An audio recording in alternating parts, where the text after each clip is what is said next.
What's up, everybody? We are back with another episode of Pound for Pound. I am the Nigerian Nightmare, Kamaru Usman. Henry Cejudo, aka Triple C. A Shadow Line production. Henry, where in the world are you, man? I mean, I feel like you've been somewhere new every week in the past month. You stalking me, Kamaru? What's going on here, dude? I mean, I gotta know where my partner is at, at all times. If I need to come and get you and save you from a bar fight, I need to know where you at. Nah, bro. I was in Brazil for about a good week. With my wife's family in Campinas, Brazil, and then now I am in Portugal, spending some time with my mother-in-law, which is my wife's mom, and then from there I'm gonna be shooting out on Sunday to Como allez-vous, Francois? I'm going to the 2024 Olympics. I don't know what you just did there. I don't know what language you were speaking. It didn't sound like French to me. But bonjour, mon ami. It's another big week. We got a UFC fight night from Abu Dhabi. I believe this is the first fight night in Abu Dhabi. Usually they do one event there per year, but now they're rolling into two events right now. And what a good card to bring it in. Headlined by, of course, Cory the Sandman Sandhagen, who we had on last week. If you haven't checked out that interview, make sure you got get on Pound for Pound on YouTube and you check that out. We got to spend a little bit of time with Cory and get to learn a little bit more about him. And like I said, Henry, he looks like an IT guy, but that's an IT guy that'll whip your ass in the office. So you definitely don't want to mess with a guy like that. But he's going to be taking on Umar Nurmagomedov, the amazing, the undefeated, very highly talented prospect that is looking to become the next contender in that bantamweight division. Yeah, no, 100% Kush. I mean, first of all, I want to say that this is a very competitive fight, but the person that more likely going to have to make that adjustment right now, and I can tell, and I think you know this too, is the 5'11", the IT man is what you call him, because Umar Nurmagomedov has a lot of tools in his back pocket, and the biggest one that he has is called wrestling. Obviously, being coached by his cousin, Khabib Nurmagomedov. Did you like how I said that? Khabib. That's the way you're supposed to I do say it. like it. But he's fighting him. So the question is could Umar? We all know that he's going to make the adjustments. Now, could a guy like Cory Sandhagen, bring forward everything else that kind of comes with it? Because as we know, Umar necessarily hasn't been tested. He has not been tested against a well-known 135 pound. But I will say this: he's been getting rid of people at 135 pounds, whether it's been submission, it's been knockouts, or if it's him being injured and just completely dominating one of his opponents as he did with his Kazakhstani opponent. But my biggest question on this main event and this fight card is, could the Sandman Cory Sandhagen adjust to those adjustments? But Henry, I like what you said there. But don't you think that if a guy is not faced someone as dynamic as a Cory Sandhagen, won't you think that that's the guy that needs to kind of make the most adjustment? Because, like you said, you haven't seen him tested yet. Wouldn't you say that's the guy that needs to be able to be adaptable here and needs to adjust to what they're up against? No, not really, man. The only In the reason why court of law, Henry Cejudo, you are in court right now. Answer truthfully. Wouldn't you say that that's the man that needs to be adaptable and needs to make those adjustments so you can further understand whether he's able to deal with the upper echelon or not? yeah, I would agree. But looking at Corey's last I fights, rest like, my case, Your Honor. no, no. I just think with Umar, he brings in something that nullifies everything, and it's called wrestling. I think it's simple. I think we've seen what a lot of these guys that are training under Khabib Nurmagomedov, and what is it that they're actually doing is they all develop great takedown entries and then good top control, and that could be it. I mean, it could be that new wave of you bring a little bit of that old school back. But I don't know, man. I like Corey, and I can tell like Corey's very very talented. Even though we've never fought before, I've always said the guy that I've always saw that is the biggest threat. Even when I was champion, I was like, it is Cory Sandhagen. So I'm gonna have to respectfully disagree. The Nigerian nightmare, All Niger. right. No, I understand your point, and I get it. Having of good of a base of wrestling at that level, it's a great equalizer, and it definitely gives you that element of control for the most part. But the one thing that we are seeing right now is just kind of an evolution of the sport, and guys being adaptable, guys being able to stop takedowns, even though they weren't necessarily from a takedown background. Look at a guy like George St. Pierre was taking down wrestlers, was able to beat wrestlers because he was able to grow in the sport and learn the little tricks of the trade. And that's what I see in a guy like Cory Sandhagen. I think he's making a lot of improvements. And like you mentioned yourself, he wrestled so much with Rob Font that the fight was even boring. So he does have a way to adapt to what's happening, what's taking place. But what I want to see, and I believe Umar is the ultimate test here because undefeated, young, strong, you don't know until you know. And in his mind, there's a reason he's undefeated because he can't be stopped. And so when you have that level of confidence, you're going to be very, very hard to stop. And so yes, I believe Umar is going to be one of the toughest challenges that Cory has faced in recent times. But the thing here too is I want to see how Umar is able to adapt. I want to see how Umar is able. Yes, I know he has striking, but I want to see how you're able to adapt if you can't get your takedown, if your shots aren't landing and you do shoot and you can't take him down. I want to see how you adapt. I want to see that next. This is where the fighting becomes a chess piece here. I want to see how you change up in order to get to a guy like Cory Sandhagen if you can't take him down. And so, and I'm not saying he can't. Don't get me wrong, Henry. I know they're going to come. I know the rush is going to come for me. Don't come for me. I love Umar. I also love Cory Sandhagen. And I think this is a way more competitive fight than people necessarily think about because of what you said, Henry. Cory's got that, Umar's got that element of wrestling. And so I'm extremely intrigued. I can't wait to watch this fight. I think our next bantamweight contender is going to come out of these two fighters. And all I'm saying is don't doubt Umar's ability. Umar can come out there and he can show the world that, hey, he's ready for the world championships right now.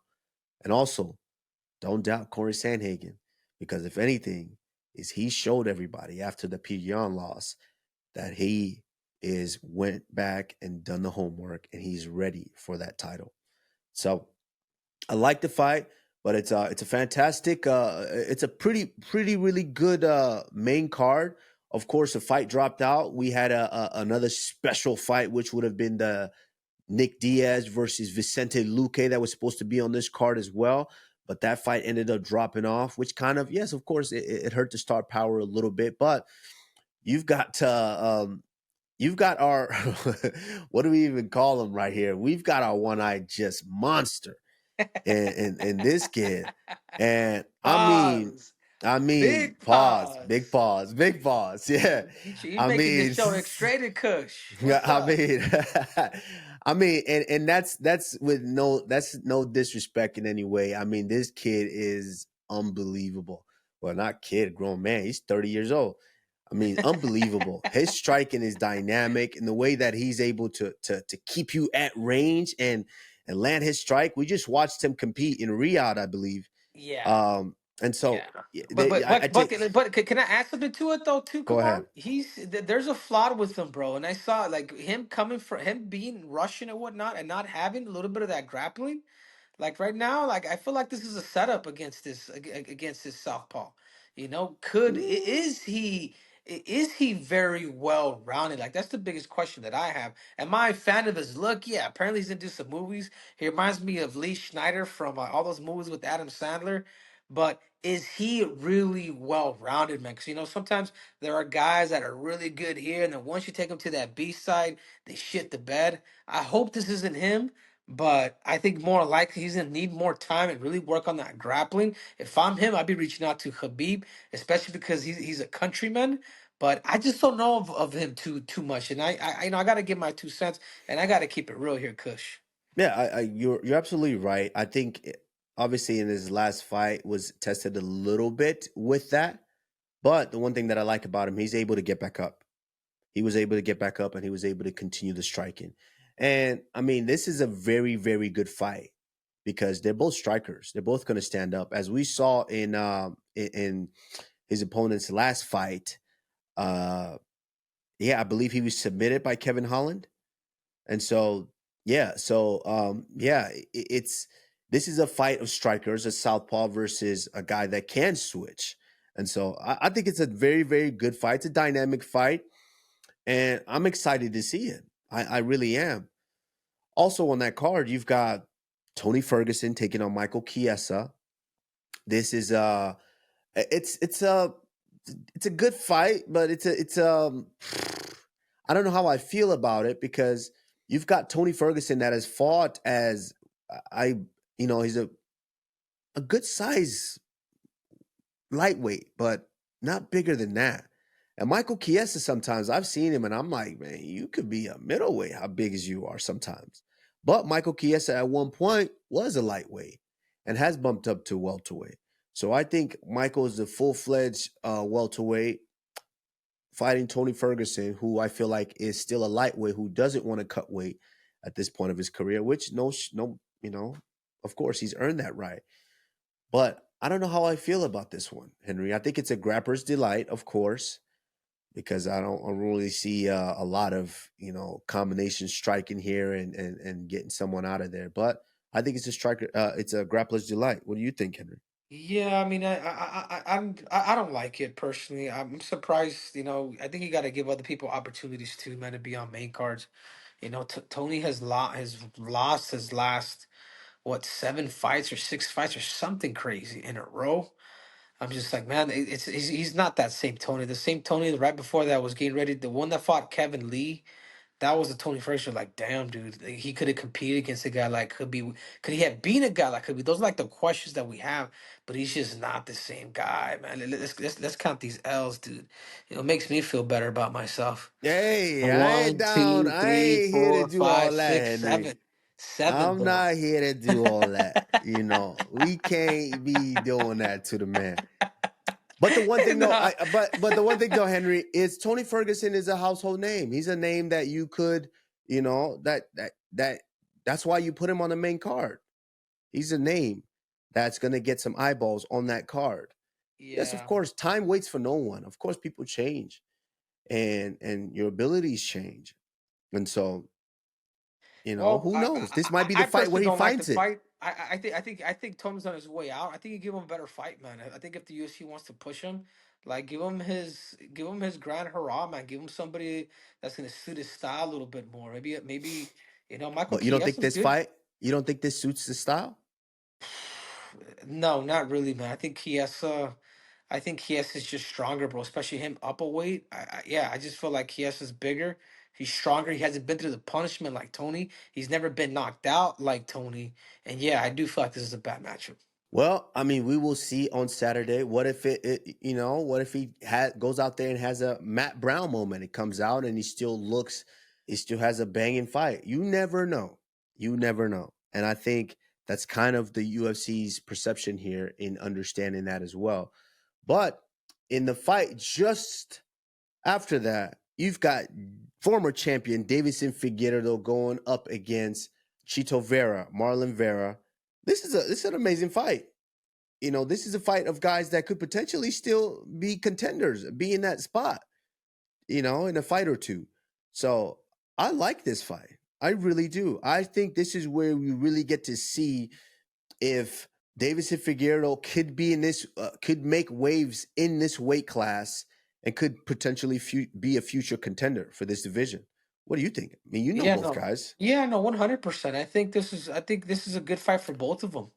I think right now Davidson Figueiredo's ball is rolling after winning, his first 2 fights, beating Rafa and then beating Cody Garbrandt. And then now they gave him a great matchup. And I spoke to him about it. Like right before he makes his decisions, like me and Davis are pretty close. He'll always call me.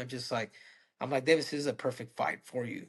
So I just feel like, Cheeto's probably going to come. I love the fact this is a 3-round fight for a guy like Davis Figueiredo because there's one thing that Cheeto doesn't do well is he forgets to fight. He forgets that he's actually in the fight. He's in a fight in the last minute. And I think with a guy like Davis Figueroa, he comes in hot, man. He comes in swinging, and he's out there, man. And I prefer 3 rounds over 5 for Davison. So I just feel like Davison's jiu-jitsu, his back take, his takedown entries that are super underrated. I think that might be a little bit too much for Marlon. And Marlon is crafty. Marlon does have kicks. Marlon is long. But sometimes you just don't know which Marlon, which is the guy that's gonna show up. The guy that fought Cory Sandhagen and didn't forgot to throw a punch, or the same guy forgot to throw a punch against Sean O'Malley. And I think those are the two fights that I'm just like, sometimes that dude's there and sometimes he's not. But I think more of the time he's not there than he's actually there. So for that reason, I'm going for the God of War by submission, Deiveson Figueiredo. In anything, I think this is a really, really good fight on that card, and I can't wait to see that one as well. Also, fight I just want to highlight real quick. You talk about these females fighting here. You've got McKenzie Dern taking on Luppy Godinez. This is a fantastic fight because Luppy Godinez, probably one of the most active women right now in the UFC, fighting back to back to back. I think she fought maybe 3 or 4 times within the calendar year. She's definitely putting in work. She's been putting in work. As you can see, fought Cynthia in April, fought Emily in May of 23, fought I want to say Elise Reed in September, then fought Tabitha in November. I mean, she's been very, very busy. And she's very, very good. She comes from that Mexican, I believe her whole family. Yeah, doing a little research on her, I believe her whole family is a combat sports family. Brothers were wrestlers.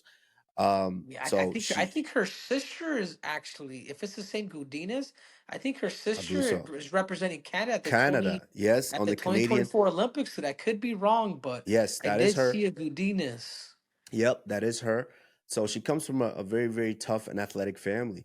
And so she's been putting in work in the UFC.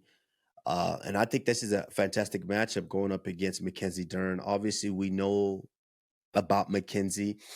McKenzie came in hot, a very highly talented touted prospect from jiu-jitsu coming into MMA, and she's definitely made some big waves in the UFC. And she suffered a couple of setbacks in her career, but she's looking to kind of get to the top. And I think this is a perfect fight for her to be able to display all of her skills, because now she's not just a grappler anymore, not just a jiu-jitsu fighter. She does have the striking to back it up. And I think this is a excellent fight right here. There's a couple fights on the prelims that I want to touch on real quick that I think are going to be fantastic fights to look out for. Obviously, the featured prelim, Alonzo Menefield taking on Azmat. I think this is it's a really, really good fight because Alonzo Menefield is that guy, obviously trained in Texas, out there with those guys, Saif Saud, and then he started training in Denver with Pat Barry, and them, to where he's extremely explosive. This is a guy that he could touch you and get you out of there in no time. So you can't blink. You always have to be on your P's and Q's. And now he's got this Russian monster that he also have to be aware of. I think this is a banging fight, and I think the UFC is smart by putting this together, because now Alonzo Menefield, yes, he has some really, really good and notable wins on his career. He's going up against an undefeated Russian. And I think this is a fight to definitely keep your eye on in this card. Yeah, no, for sure, bro. The only thing that I remember about Alonso Menefield is, man, he whatever he's doing in the bedroom, he's taking to the damn cage, bro. Did you see that No, crazy no, viral video? no. Hey, you got it mixed up. That's not Alonzo. That's Dantel. That's Oh Dantel. shit. But listen, Dantel, another fight, which I was going to say, is this heavyweight showdown between Shamil and Dantel Mays. Shamil, obviously the big dude that was brought in to face, who was it? Rosenstrike, I believe, was brought in for Rosenstrike. Did very, very well until being stopped in that I believe last round. But you talking about, he's fighting Dantel Mays, and Dantel, I don't know if you know this, but Dantel actually was my brother Muhammad Usman's first professional loss. And obviously since then has improved greatly to where he got himself into the UFC and has been doing some good things. And then also, as you mentioned, Henry, maybe some not so good things because Yeah, no, yeah, I can take it from here, dude. The only thing that I remember from downtown Maine, whatever he's doing in the bedroom, he's taking that shit to the cage. I mean, look at that right pause, there, Henry. kid. Ah, hell, Pause. Hey, Jesus. this can't be the story of Dontel Mays. Pause. I honestly, besides this, the bedroom, besides that aside, Henry, I think he is a talented heavyweight, and I'm anxious to see what he brings to the cage this time because each and every time he gets in there, I see him continue to grow just gradually. So, yeah, I'm anxious to see what he brings in this time. Which we obviously we're all going to be keeping an eye on, especially on the whole card. We're going to be keeping a big eye on because we're going to go to Underdog, fantasy, the easiest place to make your picks. And Henry, I mean, Underdog had our back the whole time. So, because I you know what? You still owe me an egg. Let's not forget that. You still owe me an egg. And the people don't forget. All my hey. Whoever wins this fight or loses this fight has to crack an egg on their head. Yeah.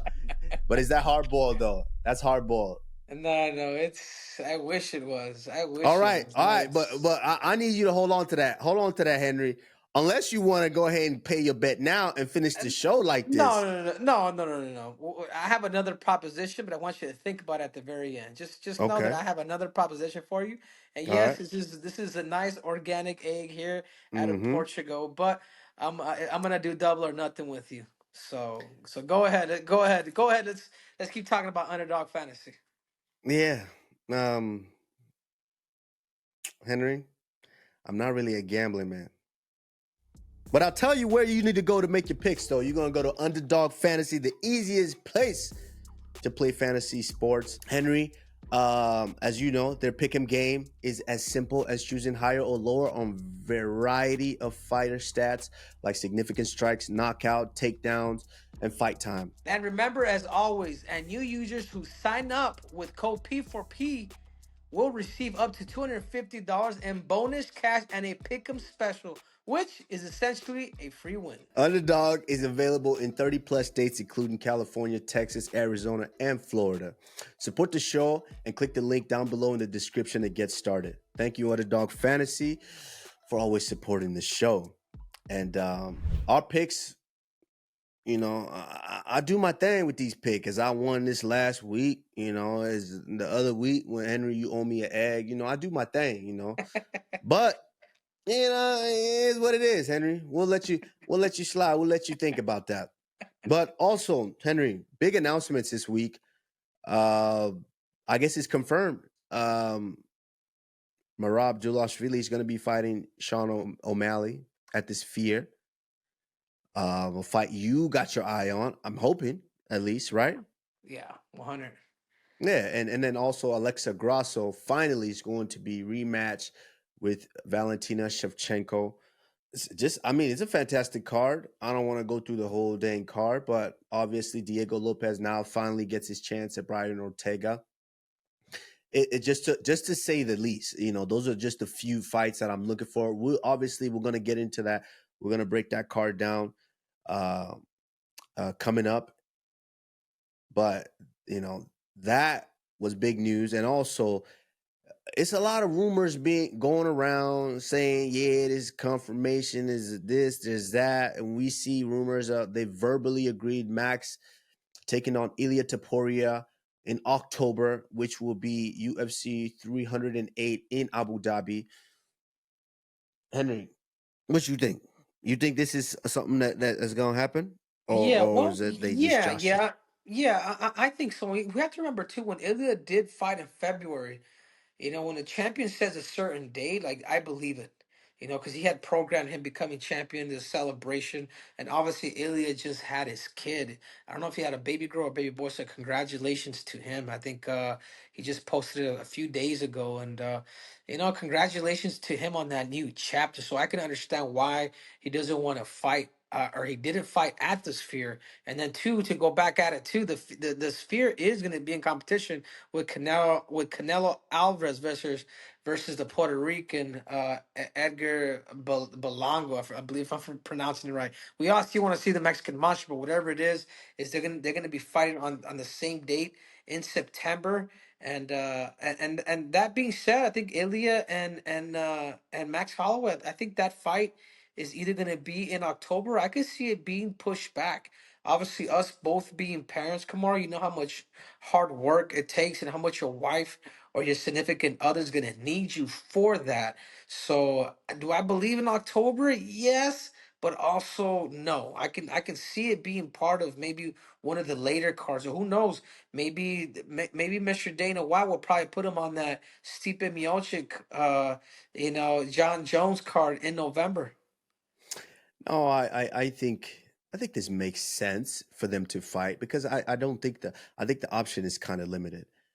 And you're right, Henry, with what you said. It does. I do see why he didn't fight earlier, because when you're coming to those those closing months of your significant other's pregnancy and things like that, of potentially becoming a father, it could happen at any moment. And from what know so far about Ilia, is sometimes he likes to come to Florida, do his camp, or maybe Vegas, do his camp. So he's a guy that likes to kind of really be locked in and go away for business trip and take care of business. And so that would be tricky if you're gone for camp, preparing for a fight during those end months of potential childbirth. So I see why and I understand it. But now that baby's here, I do believe, hopefully everything was great and with the delivery. But I do believe now he does feel that he needs to get back to work, because this is a guy that, once he sets his mind to something, he's all in. I mean, a guy was shooting a dang documentary on his process to becoming the UFC champion. So I think they are the valid option. Obviously, my first option would be Belal Muhammad to really represent where his that Muslim culture, and go out there to Abu Dhabi and really put on an amazing performance for the Abu Dhabi fans and the world. But I understand Belal just became a champion yesterday or a couple of days ago. And when you've dreamt of something like this for such a long time, some guys, they get it and they're like, oh, no, I don't want to fight right away. Because, Henry, as you know this, each and every time that you fight as a champion, it's a risk. You're taking the risk of potentially losing that. So I don't care what anybody says. You easily go from I'm hunting something to, wow, now I'm being hunted. Because once they say, hey, you might have to fight, you're like, oh man, I could lose all this that I worked for. So you want Yeah, to but you know enjoy it what? a Can I little say more. something about that? Yeah. Let me say something about that. I can see a guy like Bilal Muhammad putting his money where his mouth is, and particularly is that he didn't get an opportunity to fight for the belt for such a long time. So I can literally see this dude fight, turning around and fighting in October. Call me crazy, but I do see a guy like Bilal Muhammad putting everything on the line once again and doing it again. You know what I'm saying? So I don't. I can see him doing that, and particularly the Middle East of where his ancestry's from. I know he's American born, Palestinian descent. But I can see him going out there and actually fighting in Abu Dhabi. And I think he wants to build that relationship with Dana. And I think the way you build that relationship, like, hey Dana, let me raise my hand. I'll fight October 9th. You're right, in a sense. I agree. Bilal Muhammad is the first choice for that. But two things here. Obviously, the Ilia Topuria and the Max Holloway fight, it makes sense. I mean, it's they're the logical option if Bilal decides not to. But because, I mean, Max Holloway has fought there before. I actually think him and I fought there on the first Fight Island pay-per-view. So Max Holloway is no stranger to that fighting there. It makes sense. Ilia is still ramping up his stardom, his celebrityness, his dominance as a champion, just starting to ascend. And what a way to do it, by going over to Abu Dhabi and really bringing in new fans from a new region. So that fight makes sense. But with the Bilal Muhammad situation, listen, Bilal Muhammad waited for how long for this fight and said, you know what? I'm not fighting nobody else. I'm going to wait for that title. And you don't think the UFC offered Bilal Muhammad other fights? in his while he was waiting for Leon. They did. But Belal stuck to his guns and decided that, hey, you know what? I'm gonna wait. So I don't take anything away from him, and I don't see a world where Belal doesn't say, yeah, I waited so long to earn this title. I want to enjoy it a little bit. It feels nice to be called the UFC welterweight champion, because when I ask Siri or if I ask Alexa, who is the UFC welterweight champion, right now they might say Belal Muhammad. But so I can understand him wanting to feel that feeling rather than rush back into camp and rush back into another fight. But they not like us, like me. I was willing to jump back in that motherfucker, you know what I mean? But hey, they gonna come for me. The reason I didn't fight Covington until December after winning the belt in March is because I had a major surgery in between that took at least 4 months to even get into training. So, but I'll jump in there because I fought Burns in February, I believe, and then I fought Masvidal in April. So, they're not like us. But I could see the next logical option is going to be Ilia Topuria versus Max Holloway if Belal Muhammad is not available to represent and fight there.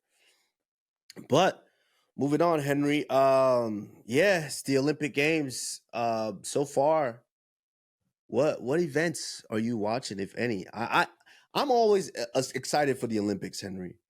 But lately, I don't know what it is. But lately, I'm just, I just haven't been catching the events like that.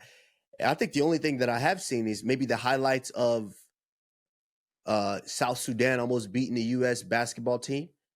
So you tell me. Seriously? Yeah.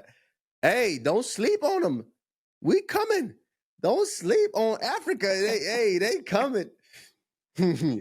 They coming. It was a warm-up game, but hey, South Sudan let you know, hey, y'all better be on your P's and Q's or we coming. We out here too.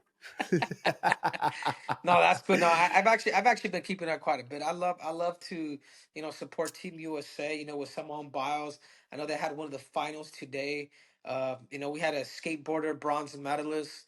We had a silver medalist too in skateboarding. It's been good, man. I love studying this competition, even though I'm overseas, so it's not the same. Because when you're in Brazil, you're just watching nothing but Brazilians that compete. And now that I'm in Portugal, I'm getting a little bit of kind of more like the Europeans. So I'm really trying to kind of stay in contact with all that. But that being said, Kush, I am super excited about to go out there on Sunday. I'll be heading out on Sunday. I'm gonna go be scouting some of the wrestlers that are gonna be coming up. And we got Team USA. We got Kyle Dake, Spencer Lee, Kyle Snyder. I mean, we have the Team USA has such a solid team that I think we could potentially be having anywhere between 3 to 4 Olympic gold medalists coming out of wrestling.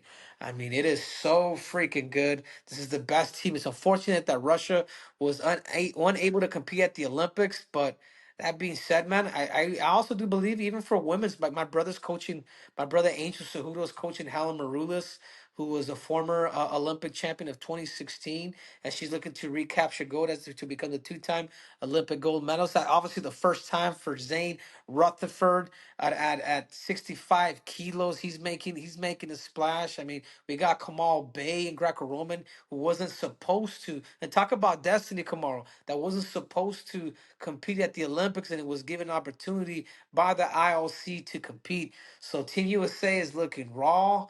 I'm excited. You should be there rooting with me because I'm a lot of these yeah. guys know you, but I don't know where you're I'm at, excited. Kush. Listen, I'm excited too. I'm very, very excited. And obviously this is something that I am going to keep my eye on. I'm going to be watching the results. If I could catch the matches, 1000%, I'm going to be watching. But you almost slipped up there and you almost said, this is the best team. This is the best ever team. You almost slipped up. You caught yourself, but you almost slipped up.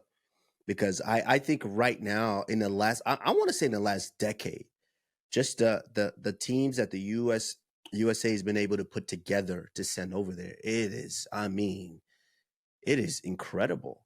the talent pool right now. So that goes to, first of all, shout out to USA Wrestling. That goes to show just kind of the shift and the attention that American wrestling has placed on the wrestling in this country right now, and all the way down to the youth level, all the way up to the collegiate level, to where now it's obviously splashed over to internationally because we're back on top again. And these guys are sending some talented guys in the last decade, sending talented guys over there to compete. As an Olympic champion, Henry, and also being a wrestler, how is that process of the weigh? Obviously, I was a wrestler too, and I know what the weighing process is like as well. But I don't. How is it for the Olympic Games before you actually have to compete? Is it like college where it's like maybe 1 hour before you wrestle, or 2 hours before you wrestle? Yeah, pretty much. It's pretty much when I was competing, when I won the Olympics, it was for those who didn't know, by the way.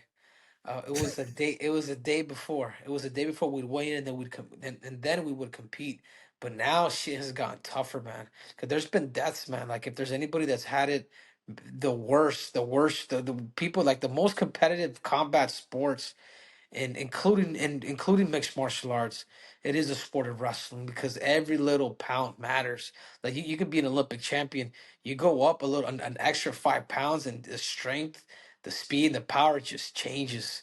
So now these guys have to weigh in and then compete on the same day and then compete 2 hours later. So it makes these guys it makes these guys be that much more disciplined, but it's also that much. You also hurt that much more, and I think that we're going to be seeing a lot of wrestlers, and particularly after this era, transitioning now into mixed martial arts.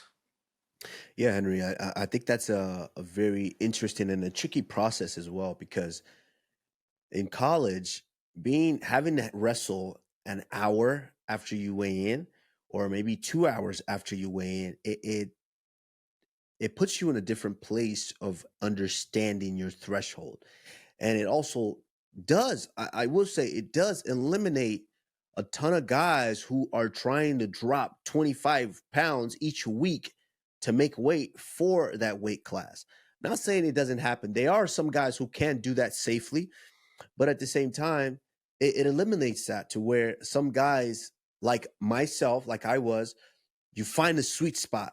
You know that I can't get above this weight class because I have to get down by Thursday and Friday to compete Friday and Saturday, and I have 1 hour to do it. I have been in wrestling matches where you cut so much, and then boom, after that weigh-in, it's not enough time to replenish and get ready to compete. And then you're punished, obviously, because you go out there and you don't wrestle as well. And so I think I do like that. Maybe I would say 2 hour, maybe even go to a 3 hour process of giving the guys just enough time to really get some hydration back in their bodies so they can be able to compete at the optimal level. Because, and that's one thing that UFC went to, is if guys have enough time to replenish themselves, then they're going to put out better performances. And that's what we want. We want to see some exciting, we want to see some amazing performances. And I think that's something that could potentially help them do that, obviously in a safe way. Yeah, no, 100%. I mean, I think one championship is already doing it, but I personally don't like it. So if we're to Theirs is bring a that little same, different though. Yeah, yeah, this is a little if we're different. to bring that stuff to the UFC, it wouldn't make sense. But And are bringing back medals. So I'm excited. I can't wait to continue to watch. Obviously, as you know, my favorite sport is track and field to watch, and I'm gonna be eyes pierced on that.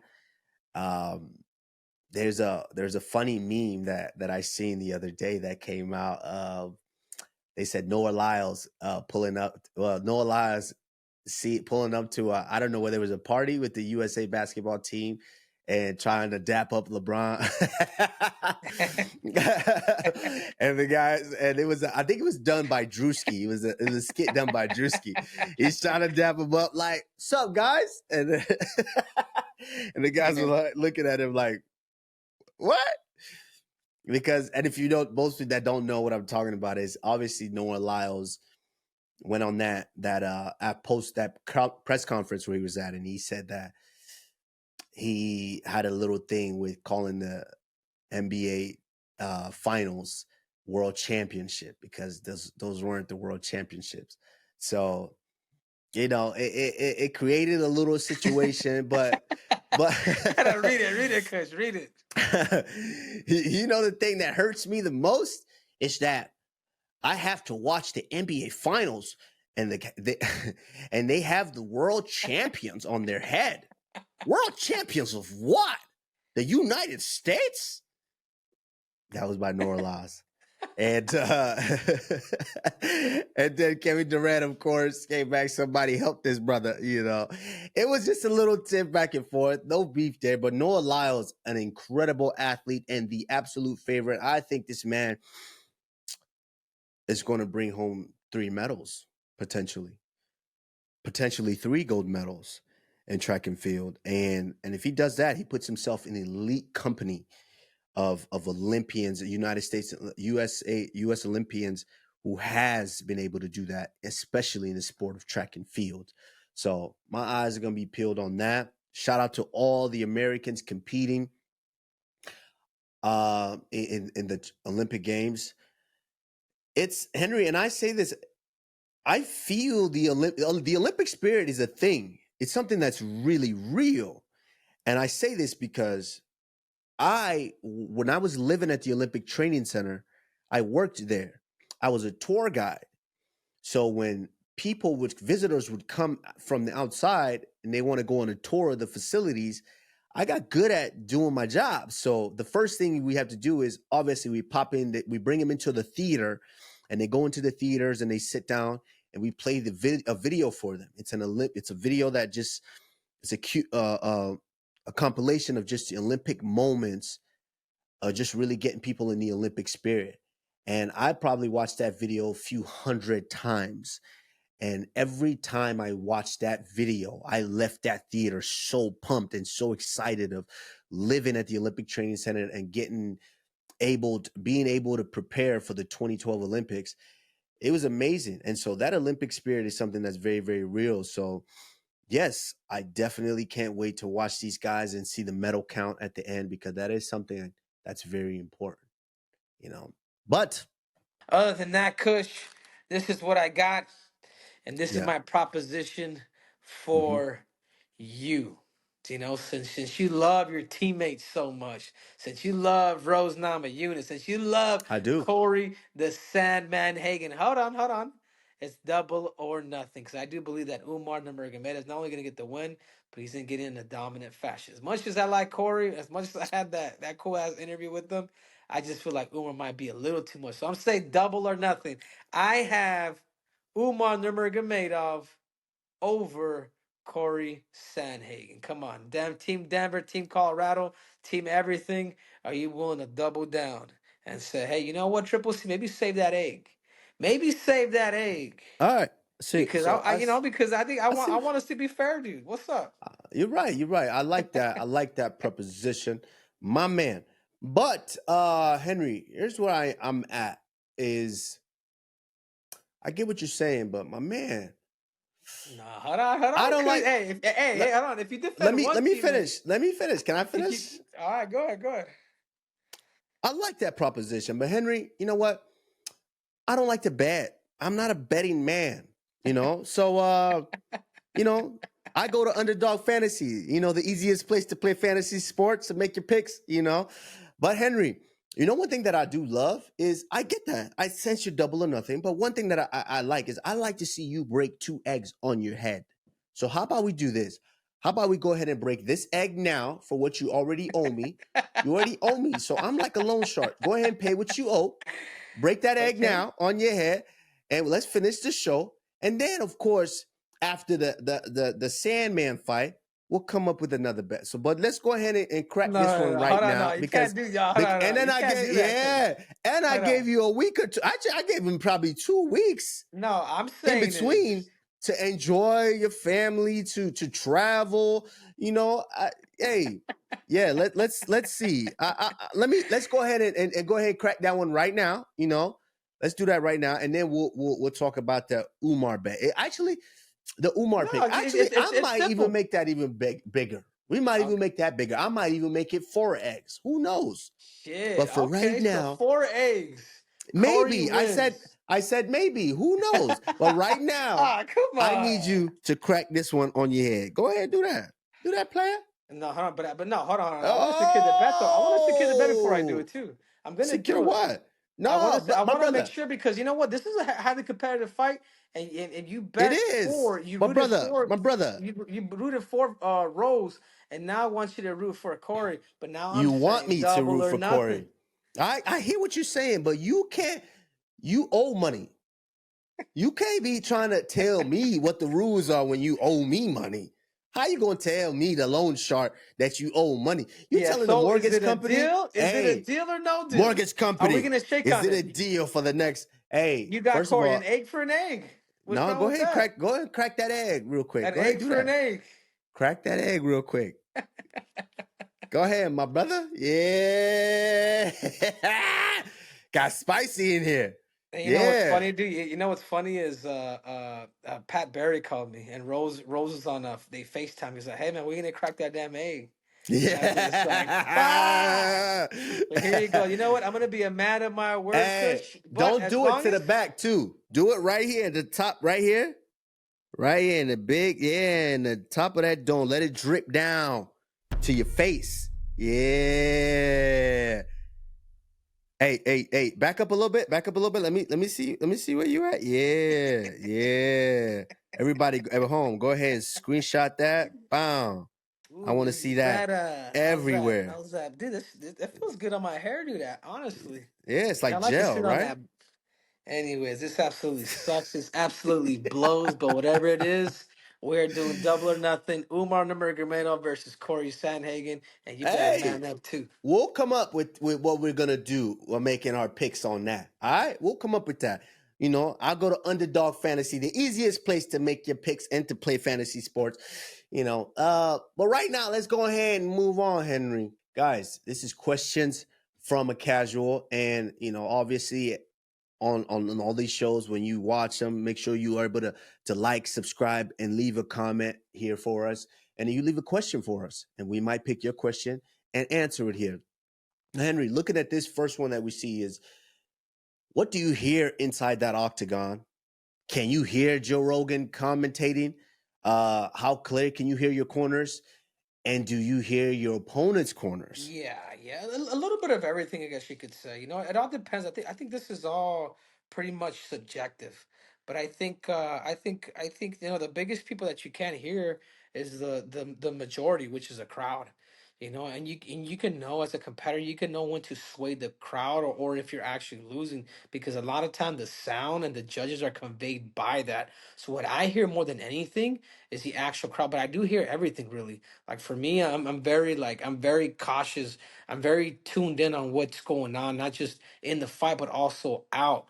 I can hear my coaches. I can hear their coaching. Like a lot of times too, whenever it is that you do fight and you get the wrong coaches, they're like, hey, throw the right hand, throw the kick. It's like, man, you guys have no code words, but it's you know, I hear a little bit of everything. Do I hear Joe Rogan? No. Do I hear maybe I think at the Apex? I mean, not the Apex. Maybe at the Apex. You could probably hear you know Daniel's you know fat ass fucking breathing. But Wow. other.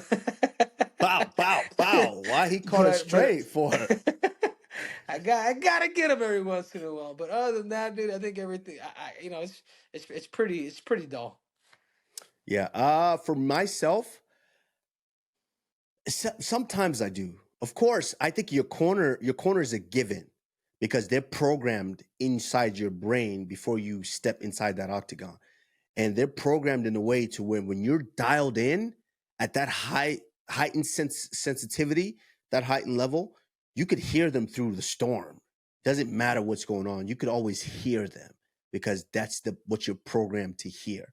So I could always hear my corners. Yes, sometimes depending on how close you are to their side of the cage, you could hear their corners as well, especially if their corners is being loud. And especially like you mentioned, Henry, if they don't have code words and they just scream out what they want them to do. And you see some fighters inside, they'll talk to the corners. Nope, that's not going to work. Nope, I'm not tired. you could hear them sometimes. But for me personally, I'm so dialed in. I could always hear my corners. And speaking of code words, I believe Mark Henry, shout out to Mark Henry. That's how he operates. All the combinations are codes. It's like playing a video game. He's just calling out code words, and you have to try to. And Frankie Edgar is the perfect example of how to insert that and really utilize that system. But for myself, yes, I could always hear my corners. I could hear there's sometimes if I am able to I guess break from the sensitivity, the concentration, I'm able to hear their corners. But for the most part, you always hear the crowd, especially when you're dialed in. And I would say for myself, being dialed in, the fight that I was the most dialed in was the Covington fight, the first one. I was so dialed in. We were going back and forth. At one point, all I could hear was USA, USA, Usman, Usman, Kobe, Kobe. And then you just hear a roar when something happens. And so moments like that is just so fun. It's amazing to be a part of that. And just goes to testify to how blessed we are to have experienced that at the highest of levels. But Henry, you put that gel all in your hair yet? You get that all in there? Dude, you know what? You know what's crazy, dude? Like that look, huh? It actually feels good on my head, on my hair. Yeah, Yeah, it really does, dude. It's like there's like a every moisture morning. to it. Every morning, just crack You an know, egg I on your I think I my think we brother. might have invented something, dude. But anyway, let's hurry the hell up because this shit is drying. And Yeah. I want Anyways, out. I want out. Well, UFC Fight Night in Abu Dhabi going down this weekend. Cory the Sandman Sandhagen taking on Umar Nurmagomedov. It's going to be a fantastic fight. Of course, you know, our underdog picks are going to be up here. So, guys, make sure you're supporting this show. Make sure you click the link in the description and make sure you're putting in your comments too. Any questions that you want to ask us, make sure that you put that in there because, you know, comments from a casual, we just might be picking yours. So, guys, until next time, I am the Nigerian Nightmare Kamaru Usman. Henry Cejudo, a.k.a. Triple C. We are out.